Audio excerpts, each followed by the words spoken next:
I've been driving an 18-wheeler for 20 years. I've seen it all.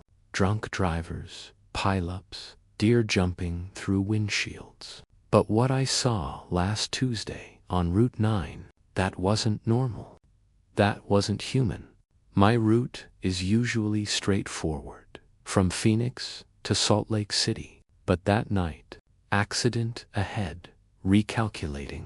It diverted me onto a 2-lane back road that cut through the desert hills. It was 2 a.m., no moon, just the hum of my diesel engine and the twin beams of my headlights cutting through the pitch black. The radio started to fuzz out about 10 miles in, static, then silence. I looked at my phone. No service. I was in a dead zone. I wasn't worried at first. I just kept driving. But then I noticed something strange. The road markers. You know, those little green mile markers on the side of the highway. I passed mile marker 12. A few minutes later, I passed another one. Mile marker 12. Must be a mistake, I muttered. 5 minutes later, mile marker 12. I sat up straighter. I checked my speedometer. I was doing 60. I should be miles away. Then the fog rolled in. It didn't drift. It appeared instantly, like a white wall. Visibility dropped to 0. I slammed on the brakes, slowing the massive rig down to a crawl. And that's when I saw him, standing on the shoulder of the road, right at the edge of the fog. A man in a bright yellow raincoat. He wasn't thumbing for a ride.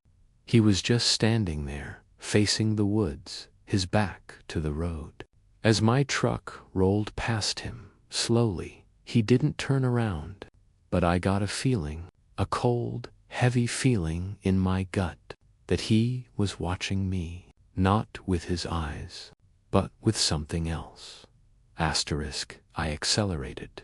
Just a weirdo, I told myself. Just some guy broke down. I checked the rearview mirror to see if I could see his car. The road behind me was empty. No car, no lights, just darkness and fog. I drove for another 20 minutes. My hands were gripping the steering wheel so hard my knuckles were white. Then, up ahead, the headlights caught a flash of yellow. My heart stopped. It was him again. The same man, the same yellow raincoat, standing on the shoulder, facing the woods. How? I whispered. I'm doing 60. He's on foot. I blew past him this time. I didn't slow down, but as I passed, I looked in the side mirror. And this time, he turned his head. Under the hood of the raincoat, there was no face. Just a smooth, pale surface of skin. No eyes, no mouth. Just blank flesh. I gasped, swerving the truck slightly into the other lane. I corrected the wheel, my breath coming in short, panicked gasps. I grabbed the CB radio. Breaker 19, this is Big Rig 4. Is anyone out there? I've got a situation on the detour. Static. Then a voice cut through the noise. It was clear as crystal. Did you let him in? I grabbed the mic. What? Who is this? Did you let him in? The voice asked again. It sounded like a child, but distorted, slow. I didn't let anyone in, I shouted. I'm driving. Check your back seat, the voice whispered. My blood ran cold. My truck has a sleeper cab. Behind the driver's seat, there's a curtain, and behind that, a bunk bed. The curtain was closed, but I saw it move, just a little. Like someone was sitting on the bed behind me. Asterisk, I didn't turn around. Rule number 1 of the road. Keep your eyes forward. If I turned around and saw something, I'd crash. And if I crashed out here, I was dead. You're imagining it, I said out loud. It's the vibration of the engine. I stared at the road. Mile marker 12 passed by again. I was trapped in a loop. Then I heard it. From behind the curtain, the sound of wet fabric rubbing together, swish, swish, like a raincoat. And then a smell hit me. The smell of ozone, or stagnant water, pond water. "Get out," I said, my voice shaking. No answer, just the sound of slow, wet breathing. I floored the gas pedal. The truck roared, pushing 70, 80 miles per hour on a winding road. I didn't care. I just wanted out. The CB radio crackled again. "Don't stop," the child's voice said.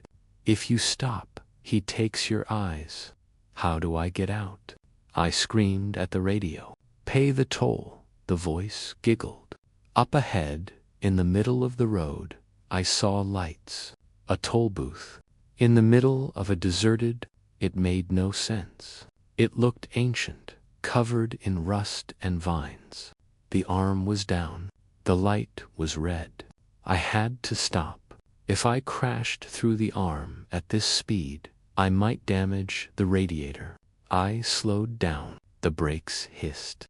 The truck came to a halt right in front of the booth. The booth was dark. The glass was shattered. I waited. "Pay the toll," I whispered. I grabbed a handful of quarters from my cup holder and threw them into the basket. Nothing happened. The arm didn't lift. Then a hand reached out from the darkness of the booth. It wasn't a human hand. It was pale, smooth, and had no fingernails. It pointed at me. Then it pointed behind me to the sleeper cab. The toll wasn't money. I understood. The arm wouldn't lift until I dealt with the passenger. I unbuckled my seatbelt. I grabbed the tire iron I keep under my seat for protection. The breathing behind the curtain stopped.